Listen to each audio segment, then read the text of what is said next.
Elhamdülillah.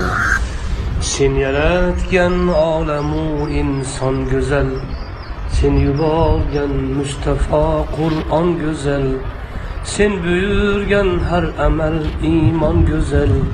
Ruhları içre süngenin vicdan güzel.